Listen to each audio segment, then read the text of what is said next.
conexão, né? Pronto, tá gravando na Tirar na nuvem. nuvem.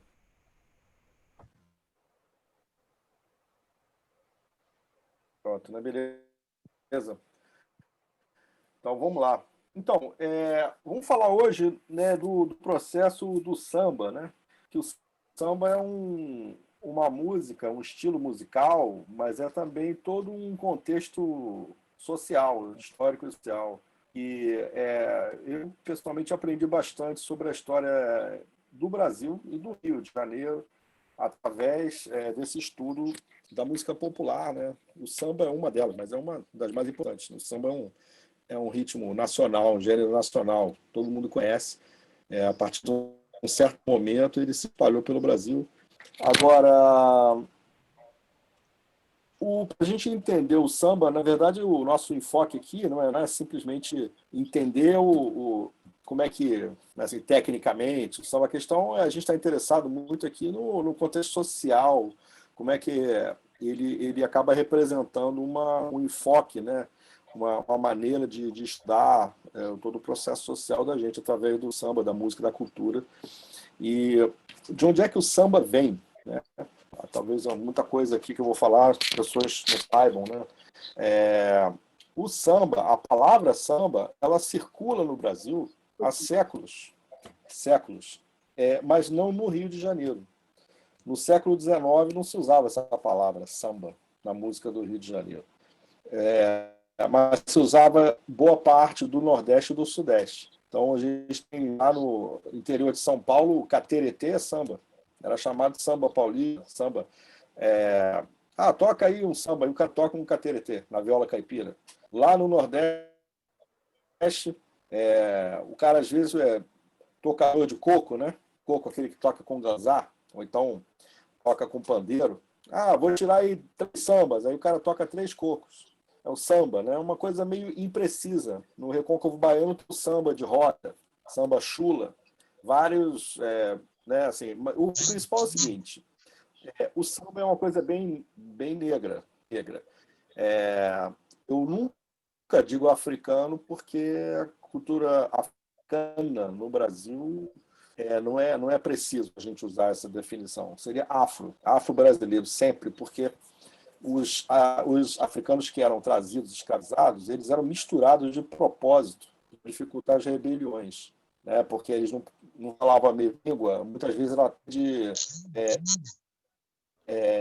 etnias rivais lá na África, eram misturados na desgraça da escravidão, eram, né, comercializados e tal.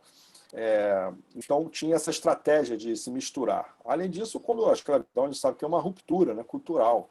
O sujeito, quando vem escravizado, ele tem uma ruptura total com a sua língua, sua cultura, sua gente, né?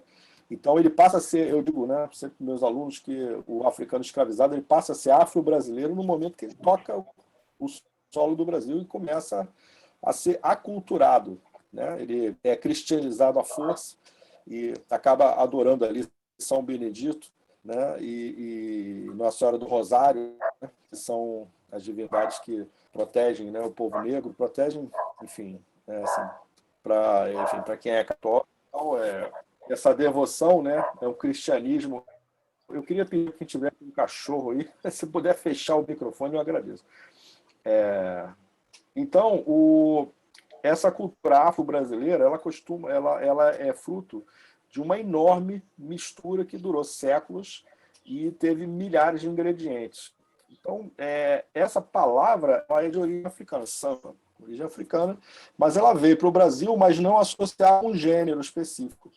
Ela veio nas africanias aí e começou a circular pelo território, sempre do ponto de vista do explorado, do africano, né, do afrodescendente, a cultura do subalterno ali, a cultura do povo, né, daquela camada mais humilhada, população e tal. Apesar disso, né, no Brasil a gente sabe que nas fazendas, engenhos, de uma forma ou de outra, acabaram permitindo que os escravos festejassem em alguns poucos momentos, né, nas raríssimas horas de folga, em datas festivas até do calendário católico. Então, aquilo foi começando a se misturar, mas sempre no interior. Essa origem do samba está no interior do Brasil e não na cidade do Rio de Janeiro. e nem na cidade de Salvador, né? Uma manifestação mais rural, né?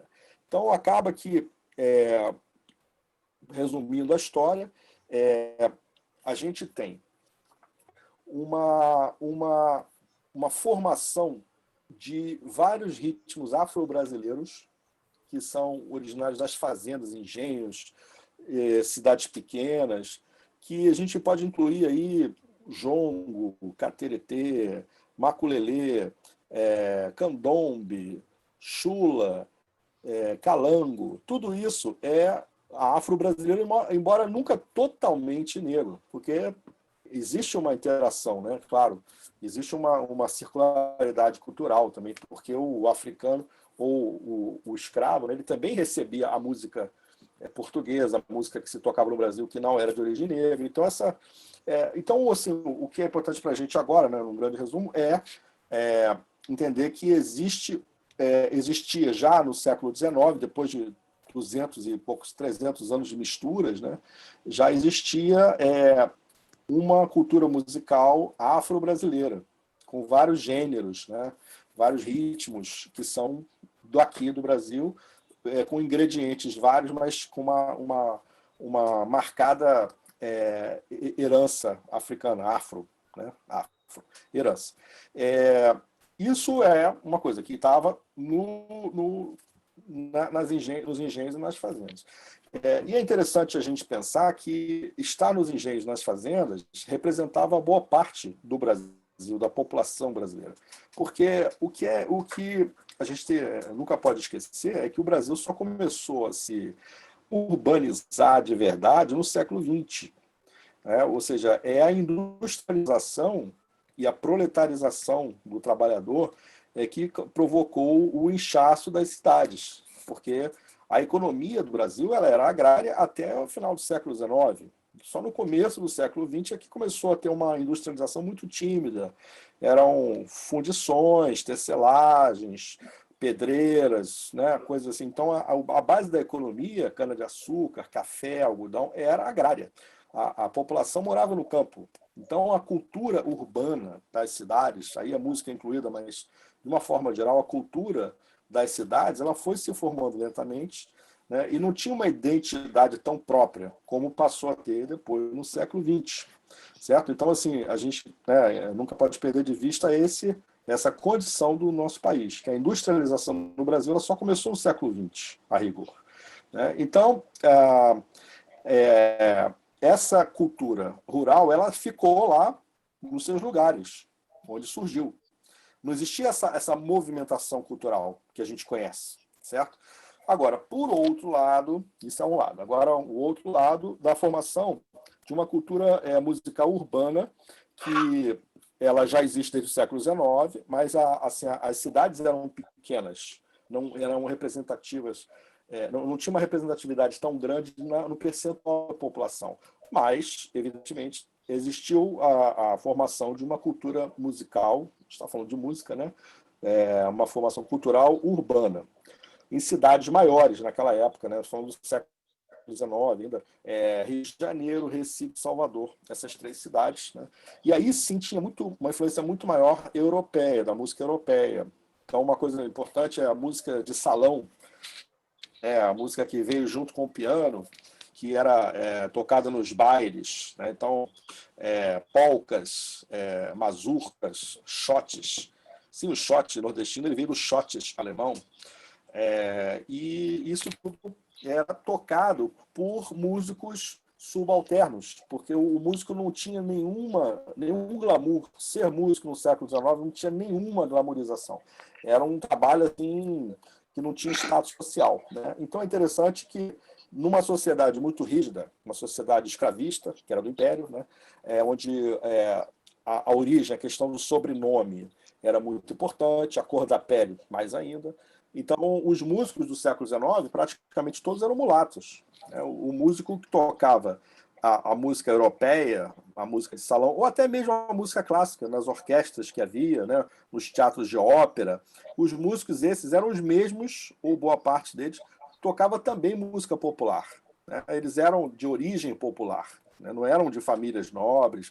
Uma pessoa de família rica jamais seria músico nos Estados Unidos, nos Estados Unidos, não seria músico no Brasil do século XIX. Talvez com uma exceção ou outra, eu não me lembro, assim, os grandes músicos do século XIX, todos tinham origem popular. Não tem nenhum caso assim de filho de uma família rica que tenha sido músico profissional, né? Então essa cultura musical, ela acabou tendo um ponto de contato a cidade com o campo, que foi a imigração baiana.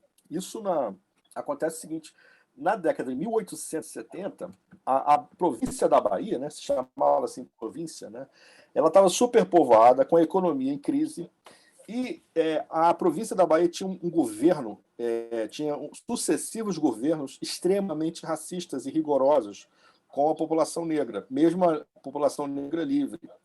Então, existiam leis, era um racismo institucional, né, profundo, né? Por exemplo, negros não podiam exercer certas profissões, não podiam se associar, não podiam pertencer a associações de classe, né? Não era exatamente um sindicato, mas existiam já, de muito tempo no Brasil, existem associações de artesãos, né, enfim, de pequenos ofícios, e essas associações, elas eram muitas vezes na Bahia, por exemplo, vedadas aos negros, mesmo os livres. Então, com a economia em crise e com essa série de condições, houve uma migração da Bahia em direção ao Rio, e foi grande, foram muitas pessoas, né? E nessa época tinha emprego na zona portuária do Rio, as pessoas chegaram e começaram a se instalar na zona portuária, em torno da Praça 11, né? Então foi aí que a Praça 11 começou a ganhar aquela importância que muita gente sabe, né? Que um dos berços do nosso samba. Só que essa imigração baiana, ela também trouxe um impacto cultural à cidade, né? Trouxe, por exemplo, a religião afro-brasileira, o candomblé, trouxe as tias baianas, que muitos ouviram falar, a tia Ciata, a tia Bebiana, né? E trouxe também uma dança chamada machixe. E essa dança machixe, ela era muito discriminada, né, pela sociedade do Rio de Janeiro, porque era vista como imoral, etc. Mas essa dança começou a influenciar a música. Então, isso estou resumindo, evidente, né, porque a gente quer chegar num ponto de um olhar mais social. Então, essa dança do machixe, ela foi ganhando um vulto, especialmente em festas, carnavais. A cada carnaval ia galgando ali, né, o degrau da tolerância. Então, ela ganhou, na virada do século XIX para o XX, ela ganhou um vulto muito grande. O machixe, ele passou a ser praticado na cidade, né, embora sem nunca ter sido aceito pela classe média, pela elite. Ele era, no máximo, tolerado, mas ele foi ganhando uma importância que as pessoas não podiam negar. Mas aquele Clube dos Democráticos, que muitos conhecem ali na Rua do Riachuelo, ele foi um dos primeiros clubes do Rio a fazer bailes com machixe, declaradamente, assumidamente machixe, né? Então, o machixe, ele ficou um ritmo associado àquela comunidade baiana da zona central do Rio. Então, as tias baianas, elas tiveram filhos no Brasil, ou vieram com, né, filhos já nascidos na Bahia, mas vieram criança para o Brasil. Então, eu estou falando do Heitor dos Prazeres, João da Baiana, o Donga, né? E esses são alguns dos precursores do samba, certo? E eram pessoas de origem, né, humilde, mas com a questão do negro na Bahia é diferente do Rio, né? Existe uma consciência cultural da sua herança africana, afro, em geral, bem mais acentuada na Bahia do que no Rio, naquela época. Então, eles trouxeram uma espécie de ar novo, de ar fresco, novo, né? Que teve muita influência, né? Por exemplo, a religião do candomblé começou a criar vulto, as pessoas iam procurar, começou a ter, né, a tia Ciata, por exemplo, ela chegou a ser famosa, né, como quituteira e como mãe de santo. E começou aquela troca cultural muito grande, né? Agora, sempre com um preconceito muito grande, com um preconceito realmente muito grande, e do ponto de vista institucional, né? Uma coisa aí, né? Então, assim, existiu, então, só para esse preâmbulo aqui, né? Então, eu falei que existe uma cultura afro-brasileira, musical, mas não só musical, né, de várias vertentes diferentes, que foi se formando nas fazendas e engenhos do Brasil, na região Nordeste e Sudeste, certo? E então, no século XIX, essa mistura já tinha dado frutos, mas estava restrito ainda às suas localidades de origem. Muito bem, não tinha ainda a troca cultural que passou a ter depois. Por outro lado, na cidade do Rio de Janeiro, em Salvador, começou a ter uma cultura musical bastante influenciada pela música europeia popular, mas também com influência negra, ou seja, então uma cultura musical mais mulata, vamos supor assim, né? Mas também estava ali na cidade, não tinha ainda pontos de contato, certo? Agora, então, dito isso, é importante a gente também ter a noção correta sobre o nosso país, né? Que eu vou citar aqui o Gessé de Souza, né? O Gessé Souza, que é um pensador bastante interessante, que ele tem insistido, né, numa tese que mais importante do que as definições que até agora a gente achou que a gente tomou como válidas, né, até que, na opinião dele, a coisa mais importante, né, seria mesmo o racismo científico, né? Então, o que é o racismo científico? É evidente que eu poderia, né, falar muito tempo sobre isso, porque é uma coisa que dá margem a muitas interpretações e muitas discussões, mas vamos resumir isso aqui, né? O racismo científico era aquele racismo legitimado pela ciência. Ou seja, a gente tem uma instância que legitima toda a nossa vida social, uma instância máxima que legitima. Isso, se a gente for olhar, né, na história da humanidade, pelo menos dos últimos 2000 anos, a grande instância, a grande instituição que legitimava a vida social, ou seja, que dava aquela valoração, né, a hierarquia de valores, inclusive morais, era a Igreja Católica. Agora, depois da Revolução Francesa, a Revolução Industrial, né, desse sistema de mundo que a gente tem vivido desde essa época, ou seja, o finalzinho do século XVIII, a grande instância legitimadora, claro que a religião ainda tem um papel muito importante em várias regiões, mas no mundo ocidental, a ciência ela tomou muito esse papel. A ciência é a instância legitimadora, né? Assim, é a instância que ela determina as hierarquias da nossa vida social, em grande medida é assim. Ou seja, até no senso comum, né, a gente fala assim, não, isso aqui é provado cientificamente. Pô, acabou a discussão, né? Porque a ciência ela vem da experiência e tal, né, o método científico. Então, quando a gente fala isso aqui é provado cientificamente, acabou. Então, evidentemente, né, uma legitimação assim, ela está sempre muito próxima do poder. Né? O poder sempre está interessado na ciência. Os cientistas, né, a gente sempre teve uns cientistas que contestam o poder e são preocupados realmente com a ciência. E a gente também sabe que tem cientistas que são cooptados, né, pelo sistema, pelas elites, né, para produzir material legitimador, né, que serve aos interesses do poder de ocasião. Então, o racismo científico, ele, por exemplo, a gente poderia dizer que ele está na base do imperialismo do século XIX. Né? O imperialismo, por exemplo, o Congo belga, né? Ele foi dominado pela Bélgica e teve um holocausto lá que matou 10 milhões de congoleses, né? E se não houvesse um racismo científico, um racismo que a ciência legitimava, a população belga talvez não tivesse, né, assim, ligando muito para isso. E realmente não ligou muito por décadas, até que a coisa ficou tão absurda que eles resolveram, né, assim, depois de algumas denúncias e tal. Então, no Brasil, esse racismo científico também justificava a escravidão. Ou seja, ele é preciso que você, né, se apoie, né, em teses pretensamente científicas, né, pseudocientíficas, para legitimar uma instituição como uma escravidão, certo? Agora, é interessante que, de muitas maneiras, mesmo depois que veio a República, a República, ela pode-se dizer que ela foi até mais racista institucionalmente do que o Império. É um paradoxo, porque o Império era escravista. Eu não consigo tirar isso aqui. Vocês estão vendo a tela, pessoal? Eu queria tirar isso aqui. Sim, Acho que eu sim. consegui. Melhorou, né? Tá, Tá, obrigado. tá. Obrigado, Ricardo. Obrigado. Então, a A imagem República tá foi pequena. marxista do ponto de vista simbólico. Tá pequena? A imagem está pequena?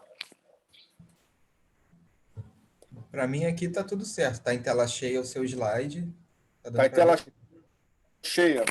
Isso. Tá, então, a República foi mais racista, mas eu leio aqui, né? Foi mais racista do que o Império do ponto de vista simbólico, com severas medidas de repressão à cultura negra. Né? A República ela inaugurou, quer dizer, ou então fez valer, às vezes, leis que na época do Império não eram tão rigorosas. Né? Por exemplo, se o sujeito fosse pego jogando capoeira na rua, ele era preso e enviado para o Acre, no degredo. Né? A religião negra, né, a religião do candomblé era severamente reprimida. E o samba e as manifestações, o samba ainda não se chamava samba, mas as manifestações da música negra também eram bastante reprimidas. Né? E isso era muito apoiado no racismo científico. Né? Por exemplo, uma das teses é que o Brasil ele estava fadado, condenado ao subdesenvolvimento por causa do sangue negro índio. Então era preciso branquear o Brasil, certo? Então, olha que loucura, né? Então, apoiado em teses pretensamente científicas, o governo imperial, depois da República, continuou com bastante força, né, com dinheiro público, né, farto, essa política de atrair o imigrante branco brasileiro. Então, para vocês terem uma ideia, em 1888, o Brasil libertou cerca de 400 mil escravos. Né? Só que entre 1870 e 1910, o Brasil importou cerca de 4 milhões de imigrantes brancos. Para cada escravo libertado, tinha 10 imigrantes brancos competindo com a vaga dele no mercado de trabalho, numa economia pouco industrializada, né? E o europeu ele estava aqui já proletarizado, ou seja, ele já sabia trabalhar na indústria muitas vezes, tinha um nível de instrução melhor do que o brasileiro. Né? Para vocês terem uma ideia, no nosso país, em 1940,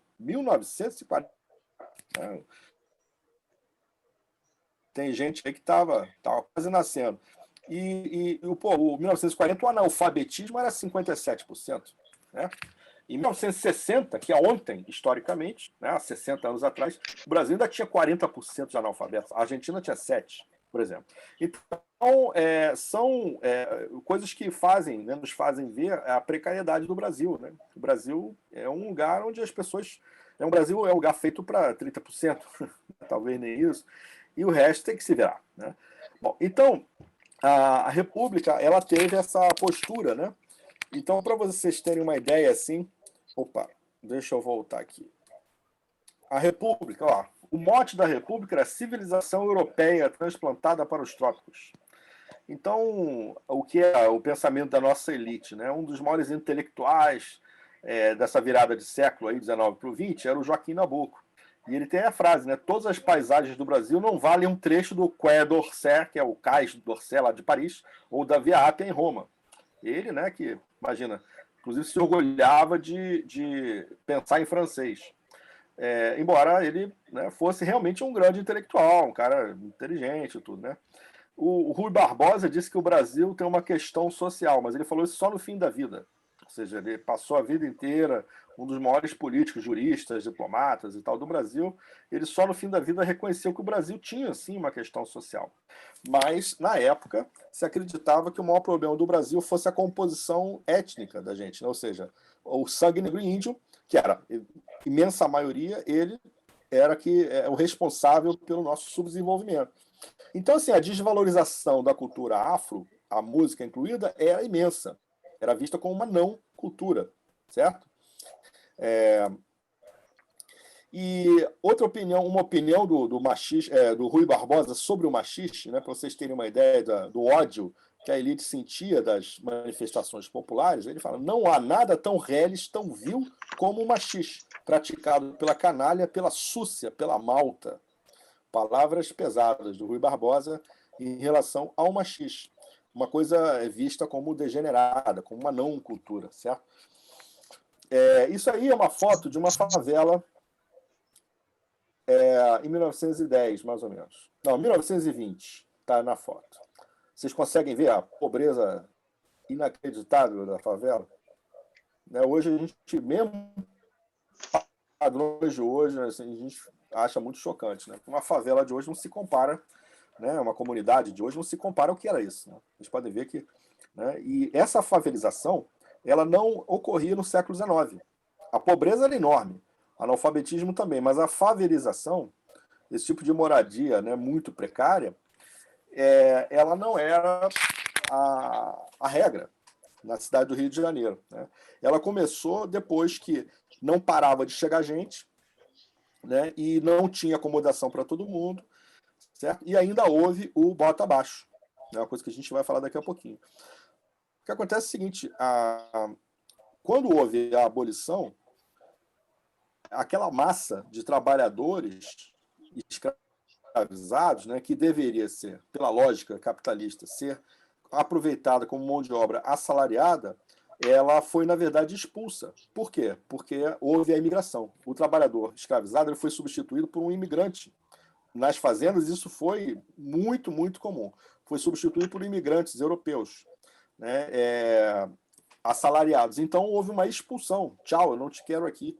Então, assim, a economia do Brasil girava em torno do café na época, 1888, basicamente no Vale do Paraíba, do lado fluminense e do lado paulista. Né? Então, muita gente também no sul de Minas, essa população veio para onde? Para o Rio de Janeiro. Veio para o Rio de Janeiro. Tem histórias, relatos aí de gente que fugiu, viajou a pé por 2, 3 semanas lá de Volta Redonda para chegar no Rio com família, com criança. E essas pessoas vieram chegando, não parava de chegar gente, não parava de chegar gente. Então, vocês, talvez um dado que vocês não saibam é que a população do Rio de Janeiro, entre 1870 e 1910, eu falei que o Brasil importou 4 milhões de imigrantes brancos, e a população do Rio, ela inchou de 300 mil para 1 milhão de habitantes. Nenhuma cidade do mundo dá conta de um aumento populacional dessa envergadura, não é verdade? Então, isso influenciou grandemente a precarização da moradia do Rio desde então. Ou seja, as pessoas chegaram e não tinha lugar para ficar. Não tinha, aí começou a aparecer a figura do cortiço. Né? O cortiço era aquele casarão, né? Que o dono do casarão ele via ali uma oportunidade de ganhar muito dinheiro. Então ele pegava aquela casa e subdividia precariamente nas unidades de um tamanho menor possível. Às vezes uma casa, um casarão daqueles abrigava 150 famílias, né? Com um banheiro para cada 50 pessoas, e era um negócio assim absolutamente precário, e existia uma exploração forte, né? E o cara ganhava o dinheiro e se mudava para Botafogo. Então, ou se mudava para Tijuca, né? Que eram lugares que tinham um nível de moradia melhor, eram vistos, né, como bairros de classe média, ou até da elite da época. Então, houve essa precarização, né? Agora, essa precarização que veio com a imigração também trouxe junto uma troca cultural, uma circularidade cultural. Essas pessoas que vieram do Vale do Paraíba, do lado fluminense, do lado paulista e do sul de Minas, basicamente, se juntou com os baianos que já tinham chegado em maior número, um pouco antes, como eu falei, e daí que surgiu o samba. É dessa mistura que surgiu o samba, ou seja, das formas de música rurais que encontraram a música urbana que já estava se formando, que eram as polcas, machiches e shotes, música de piano, música também de cavaquinho e flauta, essa música urbana que encontrou com o batuque, os batuques todos do interior do Brasil que vieram para o Rio de Janeiro, especialmente da Bahia, sul de Minas e Vale do Paraíba. Todas as grandes escolas de samba têm seus fundadores nascidos fora do Rio de Janeiro. Vocês sabiam disso? Os fundadores da Portela, do Salgueiro, da Mangueira, eles todos vieram fora do Rio de Janeiro. E os ícones do samba, na virada do século, eles são originários dessas regiões que eu falei. Bahia, sul de Minas e Vale do Paraíba. Ou seja, é uma coisa que veio de fora, certo?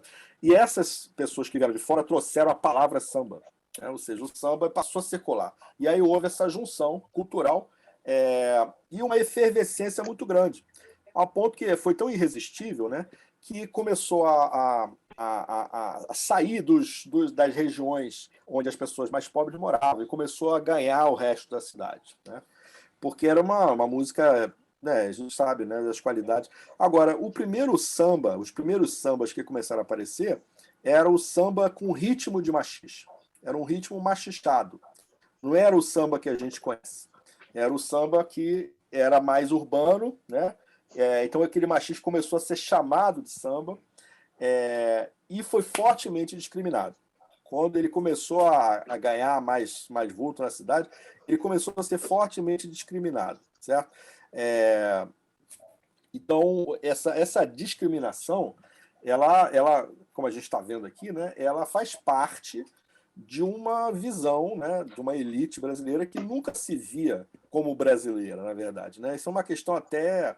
eu costumo dizer que a elite brasileira, culturalmente, sempre quis ser outra coisa. Primeiro portuguesa, depois francesa, depois inglesa e finalmente americana, que é o caso de hoje. Estamos vivendo a América. Talvez daqui a um tempo a elite brasileira queira ser chinesa, não sei, né?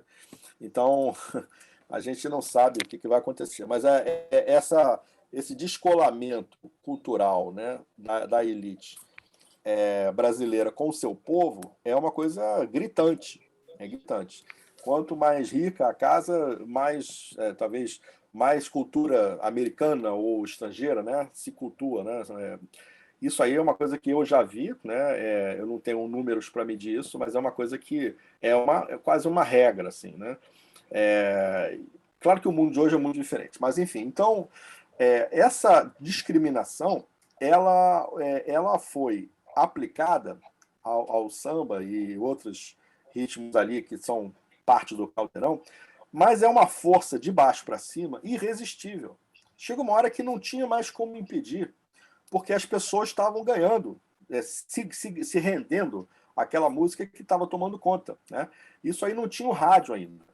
Ou seja, aí na década de 20, em 1920, o Brasil começou a ter uma indústria fonográfica com mais força. Ela já existia desde o começo do século, né? O início da indústria fonográfica no Brasil, em 1902.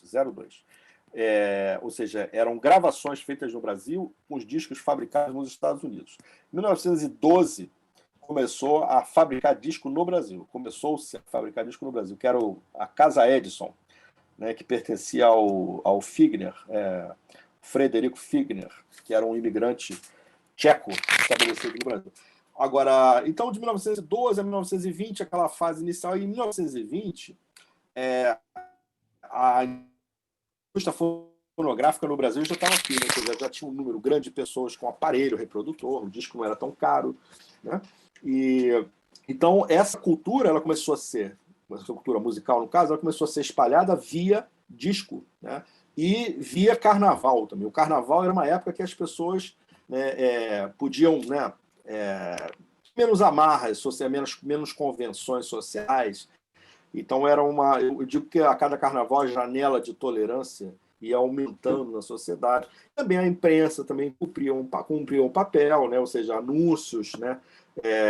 Sobre baile, sobre artistas.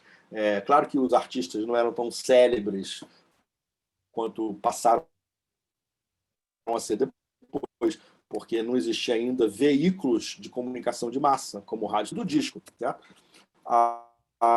Mas é interessante que essa força de baixo para cima, essa força popular do samba, ela chegou a um ponto que ficou avassaladora, ninguém conseguia impedir, apesar de todo o preconceito, certo?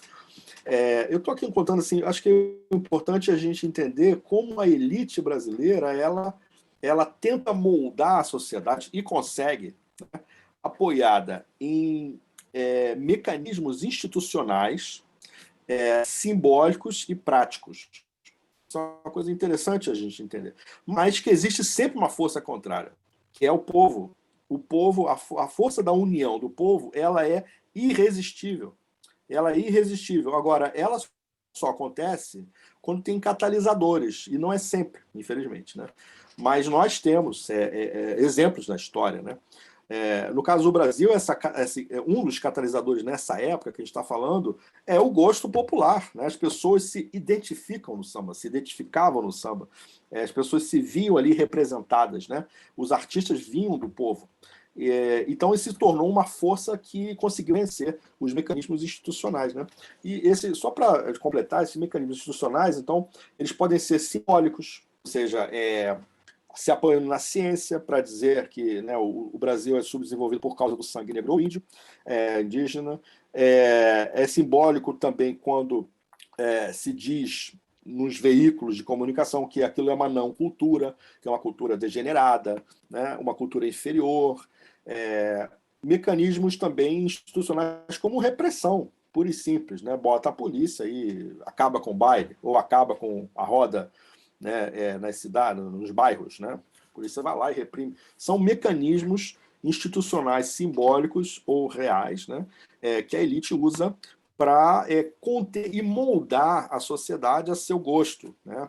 Para projeto de poder. Isso aí é uma coisa que existe em todos os países, né?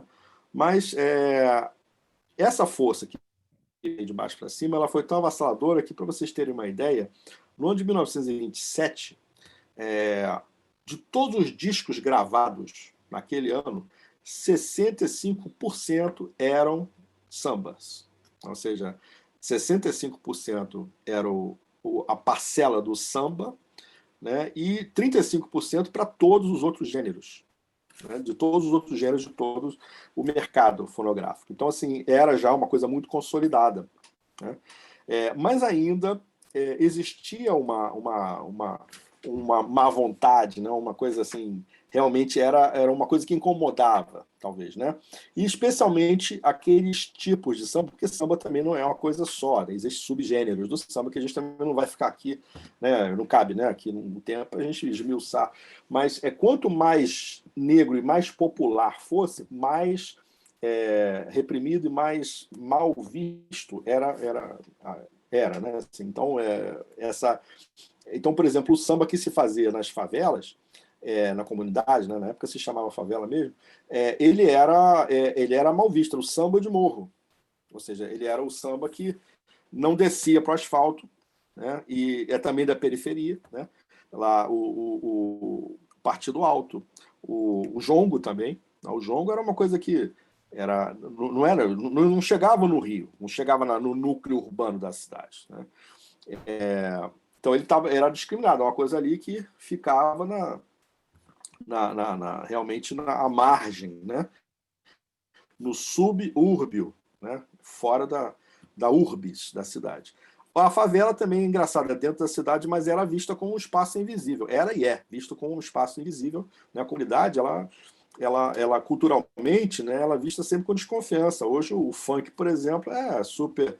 Eu não estou querendo fazer juízo de valor, de estético, né? Mas é um fato que a relação que a sociedade tem com o funk hoje era muito similar ao que tinha com o samba há 100 anos atrás.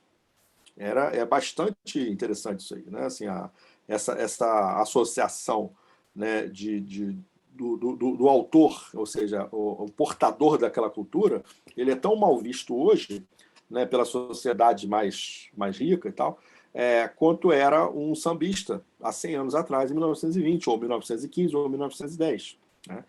Ou ainda, insistentemente, em 1930. Mas o número de pessoas que ia se rendendo a essa música, né, ou essa cultura, era cada vez maior. Era cada vez maior, a um ponto que, né, enfim, aí chegou esse mercado fonográfico e tal. Eu vou citar aqui um outro exemplo de números, né? Ou melhor, um outro exemplo de fatos históricos que estão associados ao que eu estou falando, né? É o que eu quero dizer, assim, a visão da nossa elite. Ou seja, a elite sempre tenta moldar a população, né? O rádio, o veículo rádio, ele foi o primeiro grande veículo de comunicação de massa. Não existia outro antes, né? Nenhum outro veículo anterior pôde se comunicar promover a comunicação de um número muito maior de pessoas, né? Não existia nada parecido à imprensa escrita ou qualquer outro tipo de veículo. Então, o rádio ele surgiu no Brasil no ano de 1923. Na verdade, foi 22, mas foi uma transmissão fechada ainda, né? Em 1923 começaram as primeiras transmissões. De 1923 a 1928, 29, a programação do rádio ela era totalmente dirigida à elite. É incrível isso, né? Porque a gente pensa em rádio como coisa popular. Mas naquela época, o rádio ele transmitia música clássica, poemas, poemas de autores europeus, notícias, né, assim, em português empolado, né? Se dirigia a um número muito pequeno de pessoas. Então, alguns pioneiros do rádio, eles lutavam, né, contra isso. Olha, tem que popularizar, o rádio tem que expressar o que a sociedade é, mas eles não tinham espaço no início, né? Então levou aí 4, 5, 6 anos até o rádio realmente expressar o que a sociedade era, né? Espelhar o que a sociedade era. Um outro exemplo muito similar a isso, no século XIX, aí já um pouco antes, mas com o mesmo espírito da coisa, né? Os teatros de musicais, né, que no século XIX, que existiam no Rio de Janeiro e outras capitais, também Recife, Salvador, muitas vezes apresentavam peças em francês. A peça era encenada em francês. E quem quiser que se vire para entender. Ou seja, eles importavam, né, isso aí, 1880, o teatro provisório, que era um teatro grande ali, perto da Praça Tiradentes, aí encenava durante 2 meses uma peça em francês. Um musical, uma revista, né, né, assim, teatro de revista, né? Revue de l'année, em francês. Ou então com temáticas completamente europeias, né? Assim, realmente não. Né? Agora, aí, quando alguns autores começaram a botar motivos brasileiros e fazer textos brasileiros, né, teatrais, e colocar música brasileira, foi um escândalo. Foi um escândalo. A Chiquinha Gonzaga, nossa grande Chiquinha Gonzaga, na virada do século XIX para o XX, ela acabou se tornando uma maestrina do teatro, né, do musical, muito importante. E numa determinada peça, ela colocou 100 violonistas no palco e foi massacrada pela imprensa no dia seguinte. Massacrada, esculachada pela imprensa, como uma coisa degenerada, um absurdo, uma invasão bárbara, né? Vagabundos e bandidos, né? Aquela coisa no palco. Ou seja, são movimentos que a imprensa é sempre, geralmente, é a voz da elite, né? A boca da elite é a imprensa. Então, a imprensa sempre se encarregou de fazer esse papel, né? Mas, então, voltando ao samba, o rádio, em 1928, 29, começou então, a botar programas populares, né? E aí se popularizou. Aí foi uma explosão, o rádio se tornou o que passou a ser exatamente no momento em que mudou a programação, mudou o enfoque, né? E passou a transmitir coisas que expressavam a sociedade brasileira. A música, seguramente, mas também programas de auditório, né? E notícias com um teor mais popular, mais democrático, mais amplo, né? Mas ainda assim a cultura negra ela era vista, né, simbolicamente como algo inferior, algo que os artistas tinham sempre que lutar contra preconceito, né? Bom, aí a gente tem uma ruptura no Brasil que foi a chegada do Getúlio Vargas, a Revolução de 1930. Isso aí realmente todos nós sabemos, né, que mudou o panorama cultural e político-econômico do Brasil de uma forma muito ampla, né?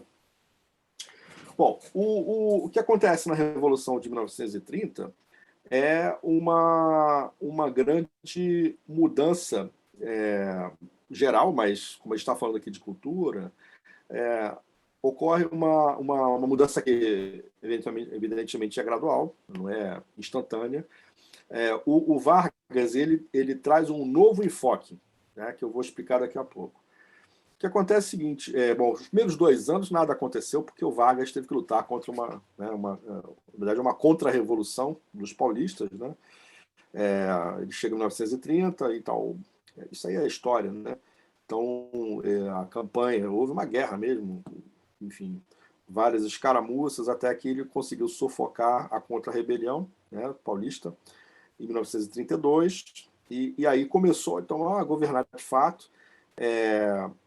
E o Vargas, ele se apoia muito num livro do Gilberto Freire, Casagrande Senzala, escrito, se não me engano, em 1933, onde o Gilberto Freire ele pinta o Brasil com outras cores, o povo do Brasil, né? Cores um pouco diferentes, ou bastante diferentes, em relação ao que era antes, o que era definido, né? O povo brasileiro como esse povo negro, mulato, um povo inferior, preguiçoso, violento e tal. E o Gilberto Freire ele lança uma obra que foi muito influente, onde ele pinta o brasileiro como mais cordial, né? Mais que essa mistura seria uma coisa boa, que nós somos criativos, nós, né, temos uma... Na verdade, apesar do que já aconteceu na escravidão, né, a gente poderia conseguir uma paz social e que, pô, realmente coisas aconteceram. O fato é que esse livro, coincidência ou não, né, levou o governo, quer dizer, não oficialmente, não é que fosse o governo pegou o livro e começou a ensinar nas escolas, mas essas ideias, elas têm muitas vezes influência profunda, né, no poder, né? Geralmente o político não produz ideias, né? O político ele pega ideias e usa, né, enfim, do jeito que pensa, né, do jeito que acha que tem que ser. Mas o fato é que na era do Vargas houve exatamente uma mudança cultural em relação ao período anterior. E essa mudança foi: o mulato é a mais perfeita tradução do espírito nacional. Ou seja, não é que na República, né, nós somos europeus transplantados para o trópico, né? Ou seja, era o mote da República. Na era do Vargas, né, o mote era: nós somos um povo mulato. O mulato é a perfeita tradução do espírito nacional. Né? O Vargas, ele evidentemente foi um personagem político altamente complexo, né? Ele poderia se falar aqui, né, horas e horas sobre o Vargas, né? Mas no plano cultural ele realmente promoveu essa tolerância institucional muito maior em relação ao que era produzido pelo povo, a cultura popular. E a música, então, através do rádio, a música popular ganhou um vulto na sociedade que ela se reflete, eu diria, até hoje. Ou seja, quando a gente fala a era de ouro do rádio, né, existe essa expressão, a era de ouro do rádio. A era de ouro do rádio é exatamente os anos 30, a década de 1930, quando surgiram aí Francisco Alves, né, Silvio Caldas, Orlando Silva e Braguinha, né, Noel Rosa, e muitos outros exemplos, né, o Pixinguinho na parte mais instrumental, são pessoas que se destacaram, né, no rádio e do rádio para o país inteiro, que o rádio ele logo foi percebido como um poderoso veículo de disseminação de ideias políticas, ideias, né, enfim, simbólicas também. Então, não é à toa que em 1936 o governo federal ele inaugurou a Rádio Nacional. A Rádio Nacional é o que era hoje, é o que é hoje a Rede Globo, né? Na verdade é o que foi a Rede Globo, né? Porque a Rede Globo também já não é, né? A Rede Globo tudo está mudando muito rápido, né? E existe a internet e tal. Mas durante todo o século XX, boa parte do começo do século XXI, a Globo foi a grande potência. Agora, tempos mais antigos, era a Rádio Nacional. A Rádio Nacional monopolizou, com apoio governamental, era uma rádio estatal, a vida cultural no Brasil. Tinha 3 orquestras, né? Quase todos os grandes artistas eram da Rádio Nacional, enfim, maestros e uma série de coisas, né? Tinha radionovelas, então teve uma importância muito grande. E o símbolo dessa mudança de enfoque, né, de como o samba passou de um estilo que pertencente a uma cultura muito discriminada, né, fortemente, inclusive, combatida no início, como é que passou, primeiro com a força de baixo para cima, e depois com o impulso final institucional, né, ou seja, de uma maior tolerância simbólica do governo da época, né, como o samba se tornou praticamente o ritmo oficial, digamos assim, né? E o símbolo maior disso é a Aquarela do Brasil, que é do ano de 1939. né? Nós sabemos que o Vargas deu um autogolpe em 1937, né? Ou seja, o Vargas, ele, que era um sujeito ambíguo, né? Ele se aliou aos fascistas e aos comunistas ao mesmo tempo, né? E depois ele traiu todo mundo, botou todo mundo na cadeia, né? Foi um ditador a partir de 1937, mas ele foi muito mais do que um ditador, né? A gente tem que olhar para o Vargas sempre com um olhar muito de complexidade, né? Um fenômeno realmente complexo, né? Que tem desdobramentos em praticamente todas as dimensões da vida social, econômica e política do Brasil. Mas, então, em 1937, né, com a ditadura do Estado Novo, surgiu um nacionalismo muito forte, muito exacerbado. Na verdade, um ufanismo, né? Ufanismo é o elogio sem senso crítico, né? É o elogio desmedido. Eu me ufano do meu país. Então, o nacionalismo oficial ele acabou se espraiando na sociedade, né? E, então, quando o Ari Barroso fez Aquarela do Brasil, pintando um Brasil que a gente sabe, né, que era um estereótipo, era um Brasil idealizado, né? Brasil, meu mulato insoneiro, né? O coqueiro que dá coco, nossas belezas naturais e tal. Realmente é um Brasil que não corresponde à realidade, mas fez um sucesso tão grande que se tornou praticamente um segundo hino nacional. A gente poderia dizer assim, dessa maneira um pouco festiva, mas se tornou praticamente um segundo hino nacional. Ou seja, é incrível essa trajetória do samba, né? Em 40 anos se tornou o ritmo oficial, o ritmo símbolo do Brasil. E se tornou um gênero, um ritmo. Gênero e ritmo são mais ou menos a mesma coisa. Um gênero, né? Um gênero nacional. Ou seja, lá no Acre todo mundo sabe que é samba, mesmo que não goste, mas sabe que é. No Mato Grosso do Sul sabem o que é samba, qualquer pessoa sabe que é samba, né? E a Aquarela do Brasil, inclusive, ganhou o mundo, né? Vocês sabem que foi uma das 10 músicas mais tocadas do mundo até 1950. A primeira metade do século XX, a Aquarela do Brasil foi uma das 10 músicas mais tocadas e gravadas, né? Então, é muito interessante essa tensão entre a força do Estado, a força do governo, moldando a cultura, moldando a sociedade, né, dentro do seu projeto de poder, e a força do povo, que vem de baixo para cima de uma forma caótica porque é fragmentado entre milhões de pessoas, né? E em alguns momentos da história ela se aglutina mais ou menos, né? E quando se aglutina mais, é uma coisa fabulosa, né? Porque ela traz uma... às vezes ela é manipulada, né? Às vezes é manipulada. Mas às vezes é uma coisa que tem uma força de legitimidade, como o caso do samba, que é fantástico. Ou seja, a sociedade disse não ao preconceito, disse não à discriminação. Claro que não foi consciente isso, né? A massa geralmente ela age de uma forma orgânica, né? Mas é lindo de ver, né? Em alguns momentos também as massas se aglutinaram para outras coisas, né? Não só na cultura, né? Enfim, a gente sabe dos exemplos. Mas essa tensão entre o que vem de cima e o que vem de baixo é muito interessante no processo do samba. Eu chamo de processo do samba, né? Porque traz né, essa história de discriminação, racismo científico, de racismo científico e força institucional, né, versus a força do povo, que na verdade é a identidade das pessoas, né, se expressando e ganhando a briga, no fundo, né? Porque, né, se a gente for ver assim, o samba acabou ganhando a briga, entre aspas, né, ao conseguir se impor, né, como um ritmo nacional, como uma manifestação nacional, né? Vocês querem fazer alguma pergunta? Vamos, de repente, abrir assim, para fazer uma pergunta. De repente, aí eu faço um fechamento depois. Alguém gostaria de fazer uma pergunta? Nós temos aqui o Ari, está inscrito, Uhum. e eu. E eu. Beleza. Tranquilo.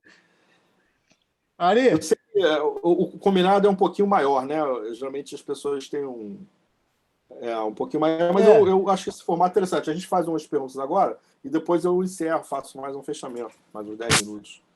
Não, Fábio, eu estava fazendo a pergunta, formulando, quando você respondeu. Você também você foi muito rápido. Foi rápido. Eu tive no centro de Candomblé ontem, acho que Eu eu acho tomei. que foi. Teve um negócio assim, Não, né? não fui, não, brincadeira. É que eu estava buscando, justamente, você estava falando a questão dessa repressão que existia naquele período inicial, né? Quando estava se formando ainda os primeiros momentos machiste, depois aí começa aqueles rascunhos de samba, e como sempre, na Bahia também, né? Na Bahia também, a coisa sempre foi muito na base da repressão, a sociedade. Mais do que no Rio, até. Isso. E aí eu estava imaginando que nós temos hoje um retrato desse na questão do funk, né? O funk é uma coisa, é um movimento que chega de algum lugar, de algumas formas, de algumas misturas, umas mesclas e tudo, e ela vai se posicionando, ela vai entrando, e a repressão chega, quer dizer, com todas as justificativas, né? Primeiro que é um baile que tem muita droga, muita coisa, liberdade excessiva, tudo justifica que a polícia faça um cerco e baixa o cacete. Então, se existia, se a gente poderia hoje, mal comparando, fazer essa relação. É isso mesmo? Nós estamos seguindo também no mesmo processo, ou seja, o funk vai ser o samba amanhã, né? Pois é uma bela discussão. Boa pergunta, obrigado. E eu diria o seguinte: essa questão, de onde nasce o preconceito, na verdade, né? O preconceito, na minha opinião, ele nasce principalmente da escravidão. Ou seja, a instituição escravidão, ela não é realizável em toda a sua plenitude como instituição, tá? Ela não é realizável se não tiver na sociedade uma espécie de acordo.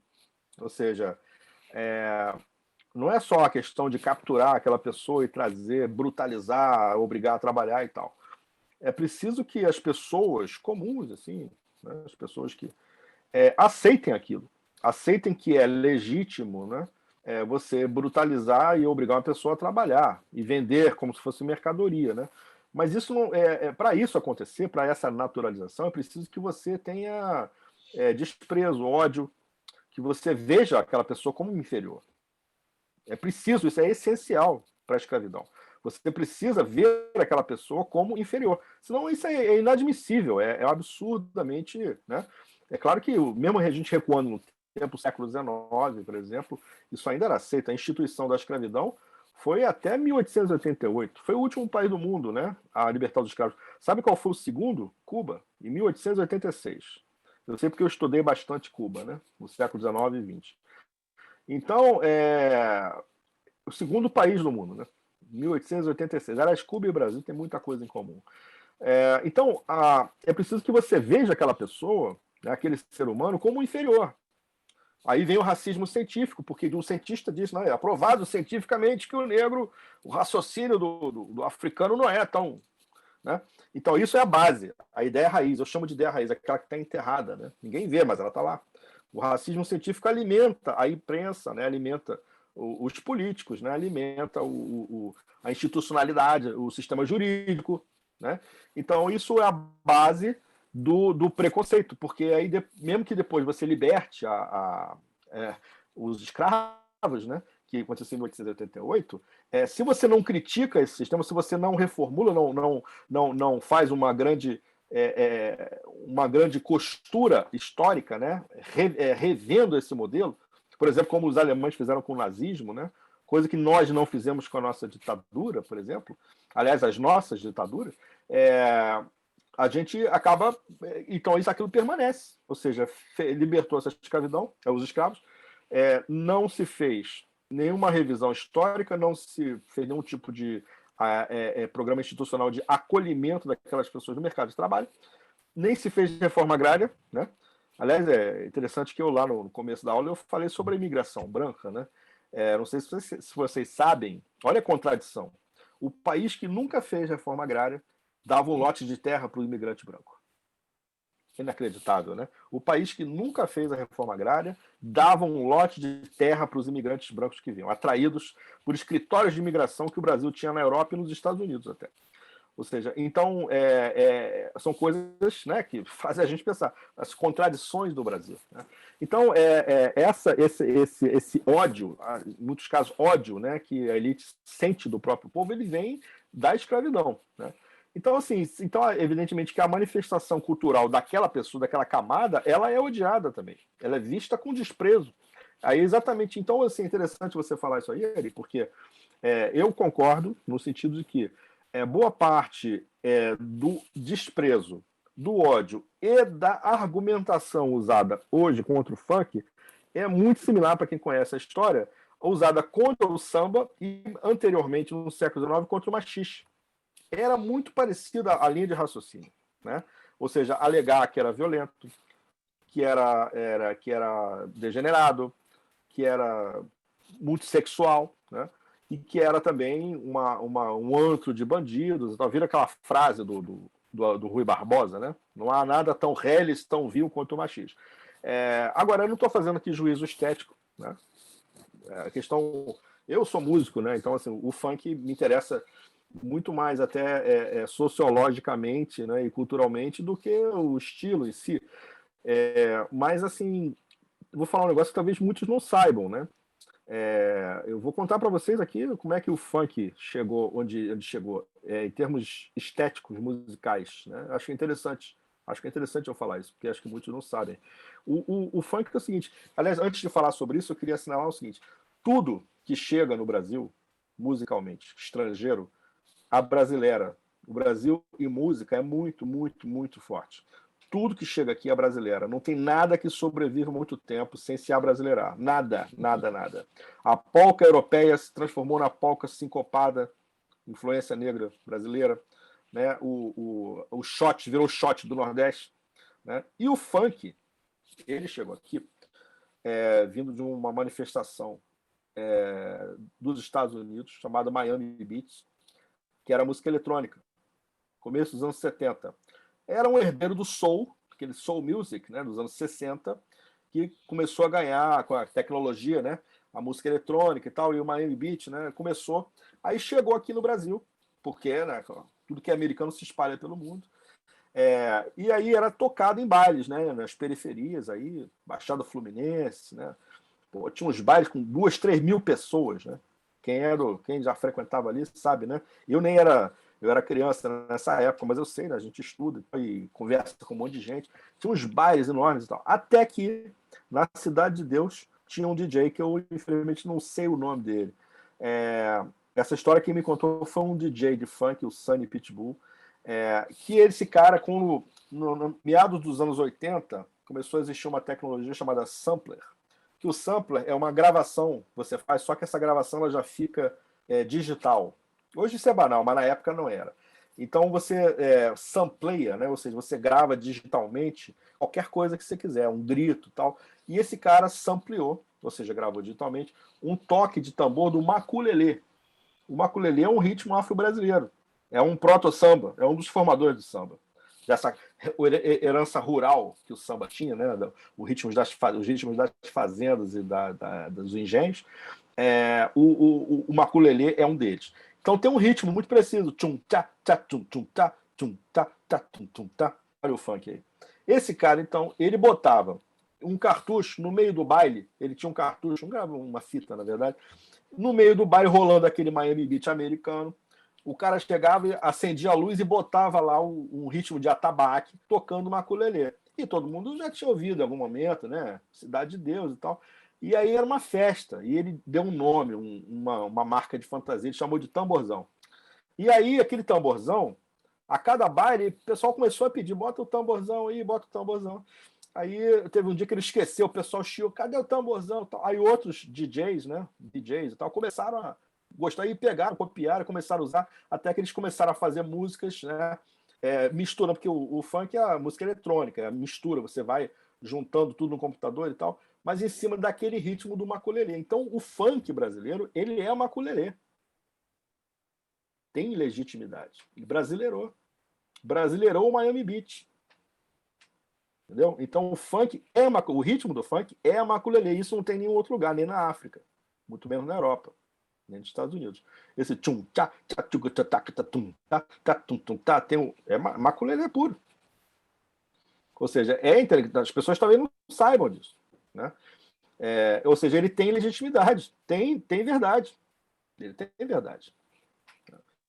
Então, assim, eu concordo com essa afirmação, que muito da argumentação usada contra o funk hoje é usada, ou seja, a gente, nós brasileiros, acho que nós estamos meio que condenados a repetir historicamente muita coisa, né? Ou seja, o brasileiro continua tendo mesmo medo do comunismo, né? Repararam, né? O brasileiro continua tendo muito medo do comunismo, na década de 30, na década de 60, na década de 2015, né? Então, assim, é impressionante, né? E continua tendo preconceito contra músicas populares surgidas das comunidades, né? São padrões que se repetem, né? Não sei até quando a gente vai conseguir, né, vencer isso, né? Quando a gente vai conseguir, né? Ernesto tinha uma pergunta também? Não, eu tenho, mas não, eu tinha. Eu só vou ter uma contribuição. Eu À tinha, vontade. porque você acabou de responder o maculelê que eu Pô, ia te desculpe, perguntar. gente, foi mal, tá? Pô, Perde a graça, assim. Foi mal. mas olha só, eu ia fazer essa pergunta sobre o maculelê, daqui a pouco eu explico. Depois de Tá mim bom. tem o Luiz e a Jacira, e a Vânia está se inscrevendo. A Vânia está se inscrevendo. Espera aí, deixa eu botar aqui a Vânia. Então, Bom, fala a ordem aí, quem? Você que está controlando aí, alguém está controlando a ordem. eu tô, a ordem está aqui comigo. Tá. Olha só, como a minha pergunta, realmente eu li um artigo há pouco tempo, acho que não tem um ano isso, exatamente colocando essa questão a influência do maculelê no funk brasileiro, como é que isso entrou. Eu ia fazer essa pergunta, mas já era. Acho que hoje eu tô meio espírita hoje. Você brilhantemente já respondeu. Aliás, parabéns pela sua aula, eu achei fantástico. Obrigado. Deixa eu só contribuir, então. Porque eu sou apaixonado pela música popular. Eu sou apaixonado pela música popular brasileira. Já tive quase uma discussão com a Luzia. Eu sou um apaixonado pela música popular brasileira. Eu leio tudo que eu posso sobre a música popular brasileira. Então, só para terminar e passar a pergunta para o Luiz, para te ajudar. Você falou do Rui Barbosa. Pouca gente sabe. Quem estuda a história do negro no Brasil tem muita dificuldade de encontrar documentos históricos. Sabe por quê? Porque Rui Barbosa, quando foi ministro, mandou queimar tudo que tinha sobre os negros na Biblioteca Nacional, dizendo que tem que apagar essa página negra da nossa história. E queimou. Hoje nós não temos documentação sobre a entrada de negros no Brasil, a quantidade exata de negros que vieram. A gente não tem isso. Não tem, simplesmente não tem. Rapaz, eu não sabia disso, não. Eu vou entrar em contato com você depois, eu queria que você me passasse a fonte disso aí, eu gostaria de... Porque é uma coisa... olha a violência, né? Isso é uma das coisas mais violentas que eu já ouvi falar no Brasil. Isso é a violência simbólica, né? Entre em contato comigo, porque eu tenho isso, e nem foi na época de que você consultava o Google na internet, não. Isso eu li em 2 livros diferentes aqui. Mas depois eu te passo isso. Obrigado. Ernesto, só para outra coisa. Não, com relação a esse negócio do Rui Barbosa, é que é o seguinte: há uma justificativa da questão do porquê dessa queima de documentos que parece um absurdo, uma coisa absurda. Inclusive uma pessoa como o Rui Barbosa. Mas tem a questão seguinte: é que o Império tinha acabado de fazer a Lei Áurea. Então a coisa complicou, porque os donos proprietários dos escravos queriam como é que ele chama? Queria o dinheiro de volta, queria o pagamento de um prejuízo. Indenizações. É verdade. Uma indenização. Aí ele fez o quê? Ele queimou tudo e ninguém sabia mais quem era dono de nada. Então, virou uma... Mas isso é uma verdade. Aliás, você citou aí a Lei Áurea. Na verdade, até já escrevi sobre isso. 10 anos antes da Lei Áurea, alguns estados no Brasil já não tinham mais a escravidão por greves. Foram feitas greves e foram abolidas a escravidão em vários estados. O primeiro deles foi o Ceará. Quem quiser pode pesquisar na internet, que hoje tem. O Dragão Negro, que era um jangadeiro, comandou uma greve 7 anos antes da Lei Áurea. Então, esse negócio aí também é uma outra história.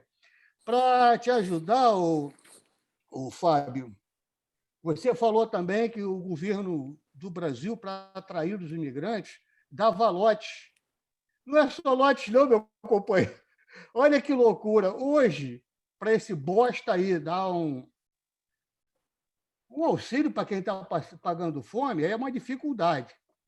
Na época, além do lote, além de dar um lote, o governo se comprometia a pagar um salário até o cara começar a produzir. Não era só, ele não só ganhava um lote, não, ele ganhava um salário para produzir. Outra coisa que você fala, rapidamente, porque você cita o Getúlio, 1930, como essa...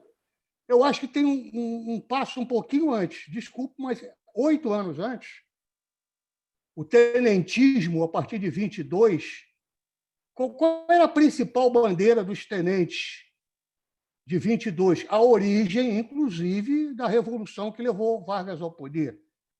A origem, inclusive, da coluna Prestes. Prestes era tenentista antes da coluna. Sim, ele era um tenente, com certeza. Ele era do movimento tenentista. Então, uma das bandeiras do tenentismo era a defesa das coisas nacionais, era o nacionalismo. Então, eles defendiam a música, o teatro, o cinema. O cinema, naquela época, nem existia. Mas eles tinham essa visão do nacionalismo. Então, os tenentes tinham um papel muito importante. E, sim, eu vou fazer uma pergunta, só para terminar. Amanhã, por sinal, eu estou preparando um texto sobre isso, é o fim do Estado Novo. Dia 29 de outubro de 1945, Getúlio teve que renunciar ao poder. Amanhã, 29 de outubro, o fim do Estado Novo. Foi um golpe de Estado, né? Foi um golpe de Estado. Foi um golpe de Estado. Mais um. Mais um. Mas, falando de Getúlio, aí a minha curiosidade, olha, cara, eu sou um estudioso da época do Getúlio. E falando de arte, de música, como é que ele aproveitou o DIP, Departamento de Imprensa e Propaganda, que mandava na música no país? Quando você gravava uma música que Getúlio não gostava, o autor era chamado, como aconteceu com o Wilson Batista. Mário Lago foi muito censurado. Ele era chamado e tinha que mudar a letra da música porque não agradou a Getúlio. Mário Lago tinha, inclusive, casos assim de sofrer censura, que inclusive eu vi argumentos do tipo: a sua música ela estimula a luta de classes. Exatamente. Ela atrapalha a paz social. Exatamente isso. Né? Nós temos Maravilha, aqui Ernesto. o Luiz... Luiz... Quem é o próximo aí da fila? Luiz, Jacira e Vânia. Tá. Diga lá, Luiz. Abre o seu vídeo aí. Eu vou abrir aqui.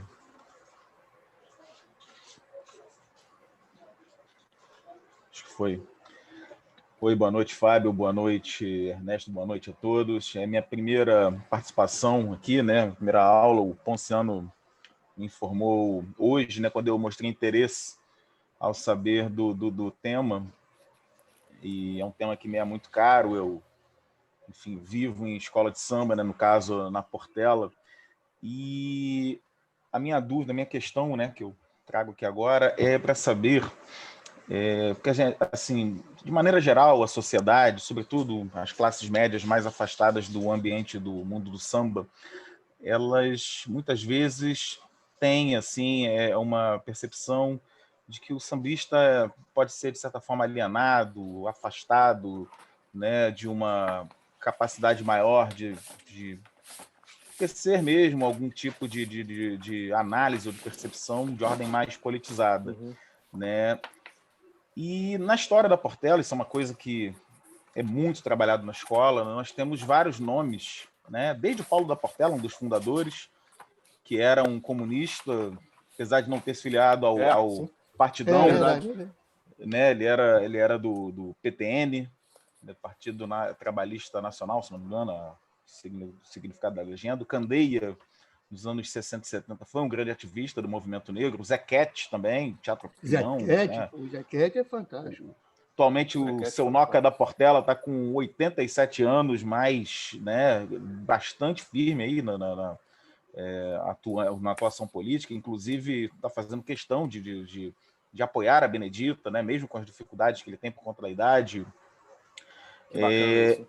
E não, ele é realmente muito ativo, muito firme nesse sentido. Dentre outros nomes, mas esses seriam assim os que mais me chamaram a atenção, até porque são grandes baluartes da escola. Se a gente vai ao Império Serrano, que é ali pertinho, o Império Serrano surge de um sindicato, né? O sindicato dos trabalhadores do porto, dos estivadores, né? Dos arrumadores. É verdade. Né? Eu não sei Mangueira eu não tenho nenhuma informação nesse sentido. Salgueiro também não, né? Para pegar as 4 grandes aí da antiga. Mas eu queria saber se havia, né, alguma conexão a mais, assim, entre que você conhece, na verdade, né, algum outro tipo de referência de sambistas do passado, sobretudo, né, da atualidade, a coisa está muito mais voltada para a indústria cultural do que para essa formação mais de base, né, de consciência que havia em décadas anteriores. Se há mais algum tipo de circunstância dessa, do seu conhecimento de outras escolas de samba ou outros sambistas pertencentes à escola de samba ou não, né?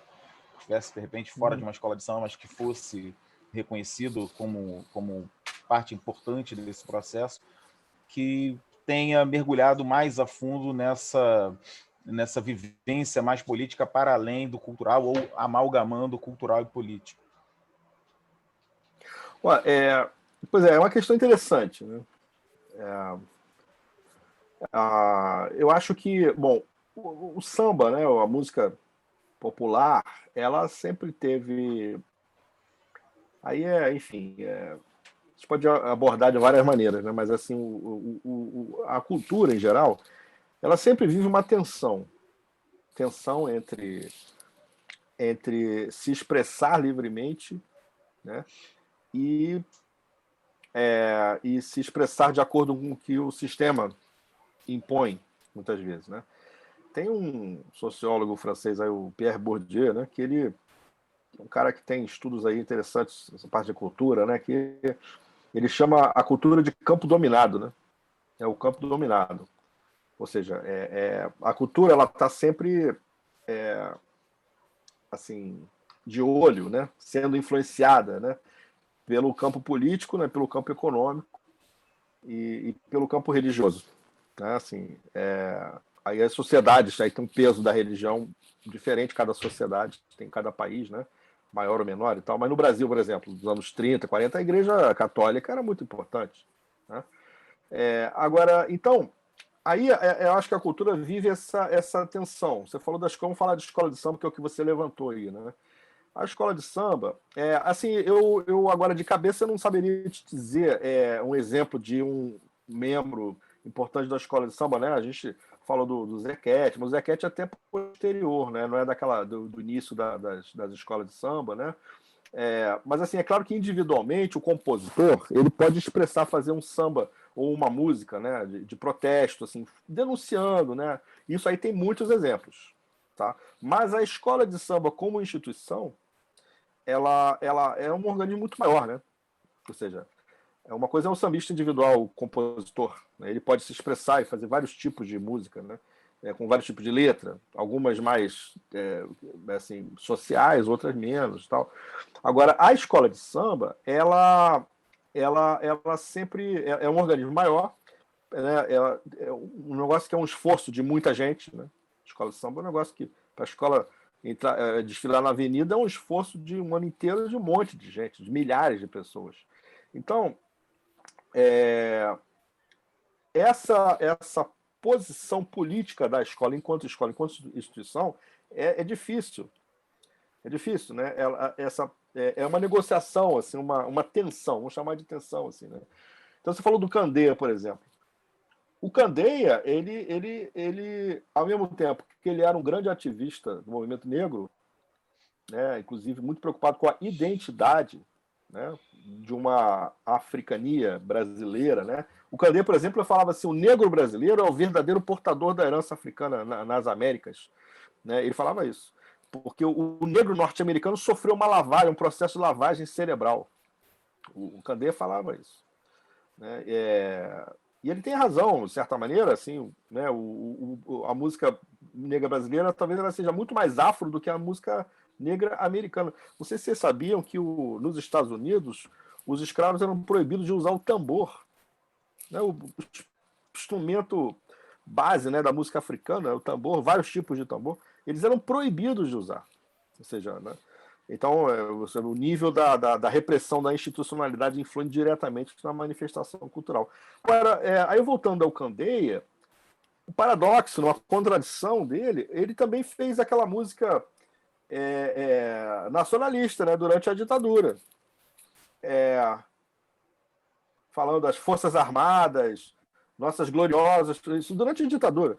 Eu não sei o título do samba, mas a letra fala nossas gloriosas Forças Armadas defendendo a nação, e parará. E fala um pouco na linha do samba exaltação do Ari Barroso, né? Ou seja, enaltecendo as belezas e tal, aqueles estereótipos, né? O Candeia é ruim, por isso é evidente que não, né? O que é isso na minha leitura, né? É complexa a leitura, né? Assim, é um paradoxo. Ou seja, ao mesmo tempo ele era um defensor do movimento negro e com muita verdade, muita certeza do que ele fazia, né?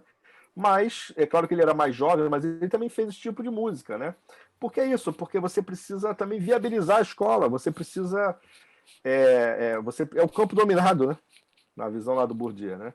Ele fez essa análise, né, dos campos, né? Assim, o campo da cultura ele sempre ele precisa também de meios, o artista precisa sobreviver, o artista precisa enfim, ter alguma relação com a institucionalidade. Então a escola, para sair na avenida, né? Enfim, ele acabou fazendo uma música que agradou o governo na época. Talvez eu possa botar lá no grupo, né? Se for o caso, se vocês quiserem.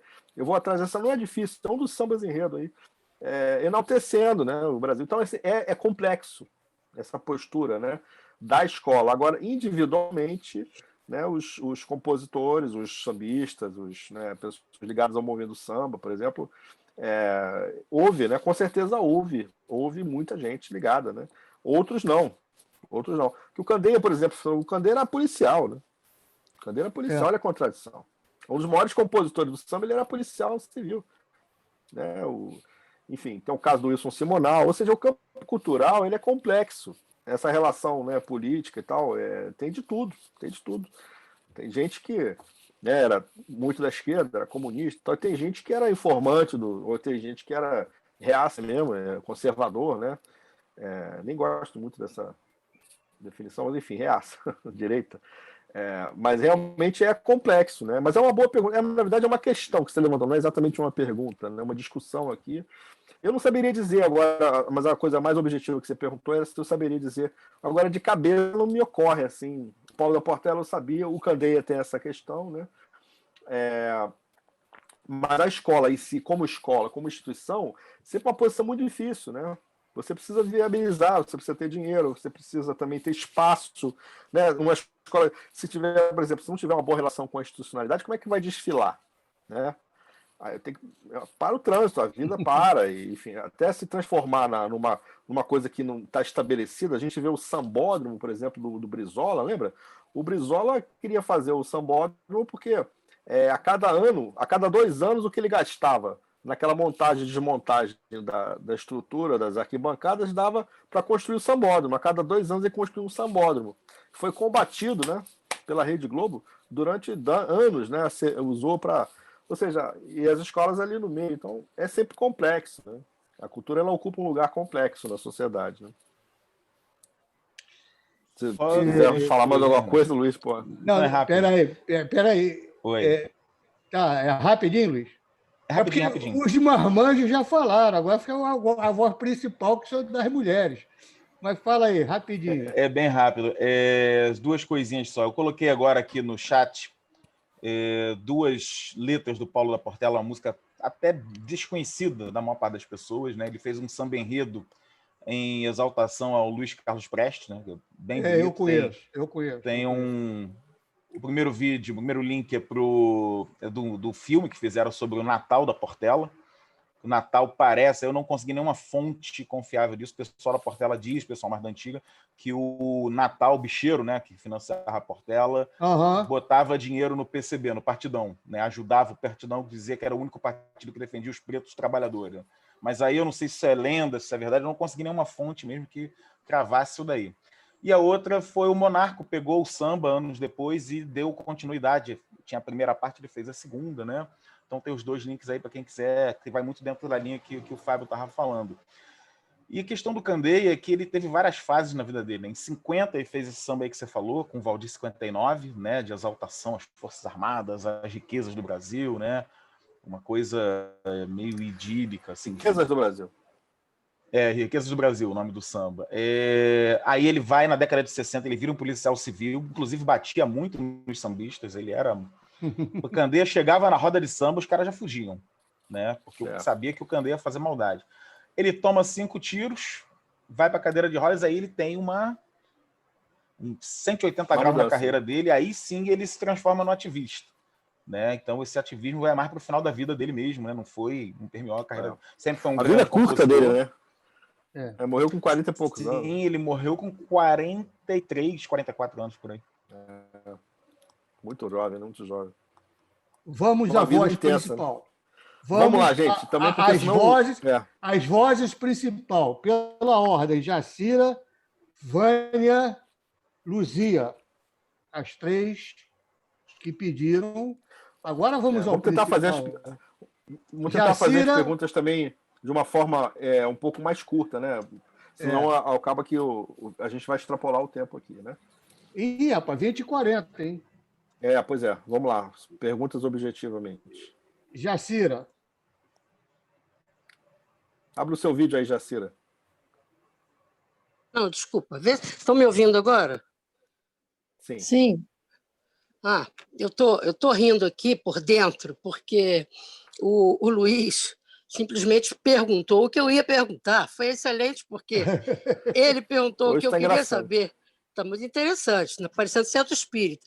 Ele perguntou o que eu queria saber, essa vertente, esse lado, o lado político, né, do envolvimento político do samba com o envolvimento político, mas eu vou só... Foi excelente, porque ele perguntou exatamente o que eu queria, você respondeu um monte de coisas, mas eu vou acrescentar uma coisinha, que seria o seguinte, uma dúvida de, na verdade, quando os negros, em geral, vêm da Bahia para o Rio, né? A gente pode considerar, eles tinham, claro, um envolvimento muito maior, eles tinham uma consciência cultural e consciência de raça muito maior. Então, a gente pode considerar que essas pessoas, né, com essa bagagem, eles foram os mais politizados que aportaram aqui, e esse grupo, essas pessoas realmente que tiveram esse papel, né? Acabaram tendo esse papel por trazer essa herança com eles? Estou falando... Estou terminando de falar da questão política que vocês já falaram, mas era só um acréscimo, que eu acho interessante esse começo. Ótima pergunta. Eu diria o seguinte, na verdade, essa politização ela sempre houve, na medida do possível, né, das possibilidades. Então, uma coisa muito... Eu acho uma página bonita, assim, dentro daquela desgraça da escravidão, né? É uma coisa bonita as irmandades de escravos que existiam, né? De escravos e negros libertos. Essas irmandades, elas se organizavam porque muitos escravos, sobretudo nas cidades, eles podiam trabalhar, né? Escravos de ganho, que chamavam. Então, eles podiam trabalhar e ficavam com uma renda pequena, né? Na base de 90 e 10, né? 90% para o senhor e 10%. Mas aqueles 10%, isso é atividade de sapateiro, né? Vários ofícios, artesão de várias formas, o cara ia... e também começou, então, a ter essa contribuição das irmandades. A primeira função das irmandades era promover um enterro digno, né? Porque uma coisa que choca muito o africano, é a ancestralidade, né? É uma coisa muito importante para o africano, lá na África, né? Então eles trazem essa herança cultural. Então uma coisa que é muito chocante era os enterros, os cemitérios de pretos novos, né? Pretos novos eram aqueles que chegavam, já morriam na viagem, ou morriam logo depois de doenças, que era uma coisa horrorosa.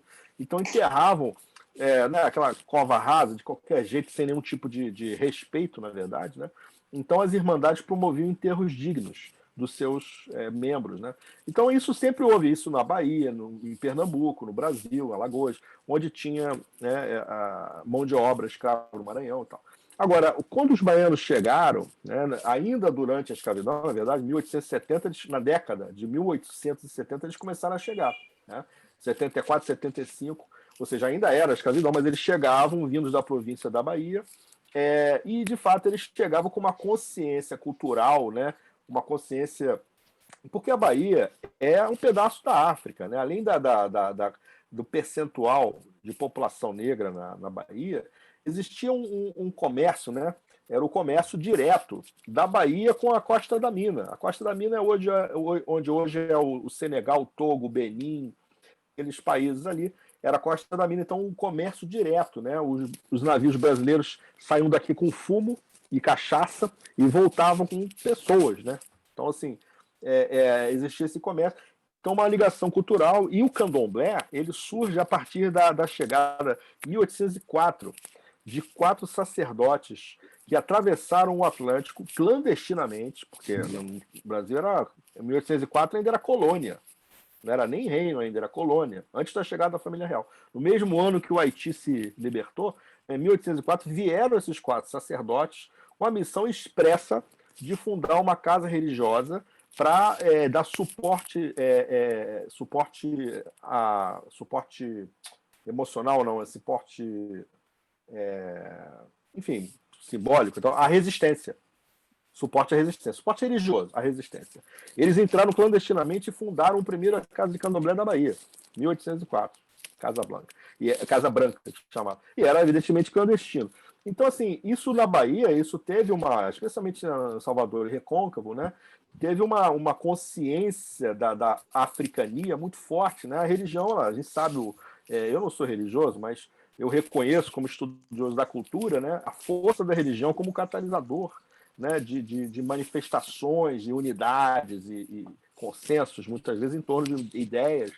Então, talvez por isso, por uma série de coisas, né, até pela quantidade de gente também, de população negra que tinha na Bahia, eles chegaram aqui com essa consciência, né?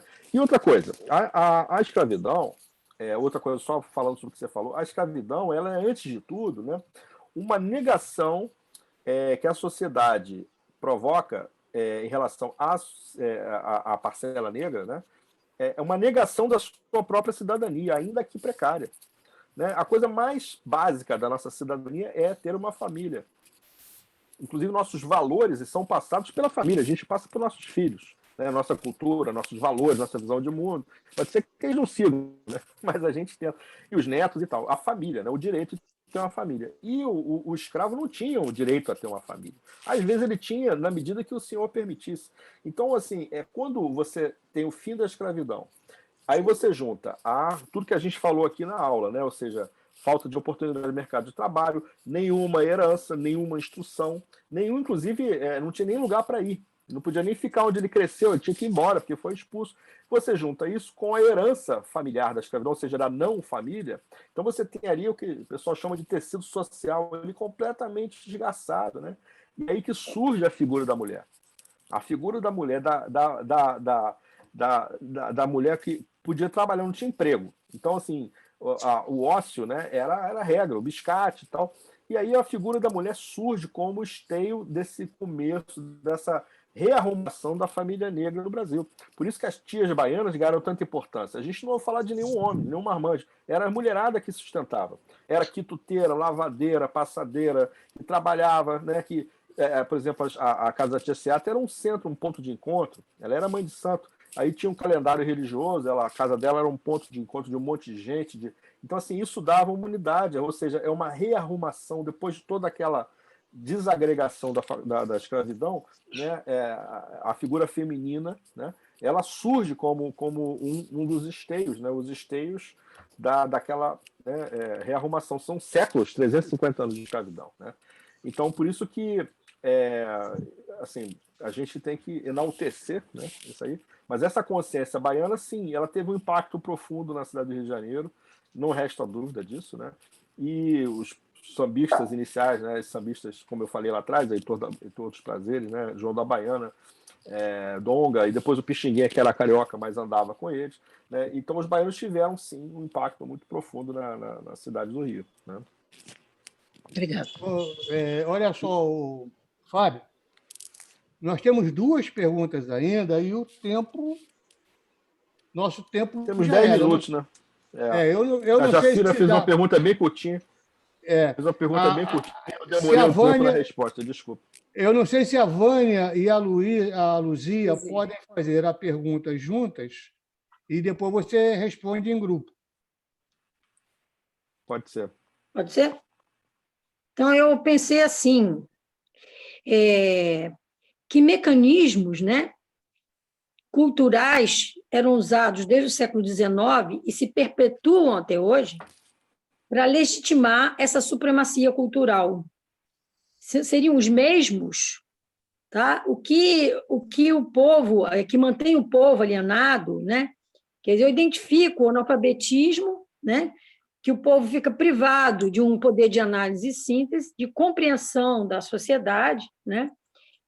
Mantidos ali, dominados pelo medo, através de mentiras, né? Que eram disseminadas como verdades, como hoje, o que é o comunismo, o comedor de criancinha, né? O medo que você mesmo falou aí, né? Quer dizer, você mantinha o escravo ali, mantinha tudo, aquele valor do bem-mandado, do negro bem-mandado, ou então empregado, que era amigo do patrão, enfim, esses mecanismos de controle, né?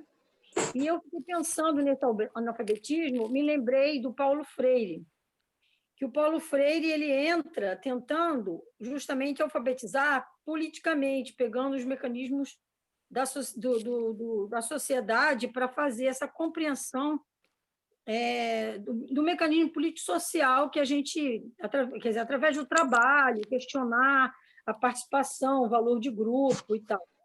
E ele é banido. Para esse pessoal que coronéis e de direita, e desde as capitanias hereditárias, para eles, o que é importante é manter as pessoas ignorantes, né? Então, o projeto Rondon, que existiu antes do Paulo Freire, né? Que mantinha um pseudo-alfabetização, mas, na verdade, é o continuador do analfabetismo funcional, né? Então, quer dizer, eu acho que hoje em dia ainda nós temos esse presente, essa questão do analfabetismo, do medo, verdades inventadas. E eu te faço também uma pergunta, são 2 perguntas, na verdade, dentro de uma só, né? Quer dizer, que articulações, que mecanismos se mantêm para essa supremacia cultural desde o século XIX, né? E a outra é se você não acha que nós estamos diante de um momento especial onde o samba está ocupando o lugar de um recurso político, né? Ele hoje está sendo um recurso político que, através dos enredos das escolas de samba, o samba está sendo um porta-voz, né, do sofrimento do povo. É isso. Legal, ótimo. E a outra pergunta? Não, rapidinho. Fábio, você falando, né, no início da tua aula, da tua exposição, falando da escravidão, então me veio à cabeça o Carlos Gomes. Eu sei que foge à sua questão, porque é um músico, um compositor de óperas e tal, músico erudito. Mas o pai dele, eu até dei uma olhada aqui na internet, o Maneco Músico, ele era negro, né? Então, eu só queria saber se você, nos seus estudos aí, você passou por alguma coisa sobre isso, porque eu mesma aqui estudei no Instituto Nacional de Música da Funarte, não conheço a história da música brasileira, não conheço nada, fui casado com um compositor erudito e não sei, né?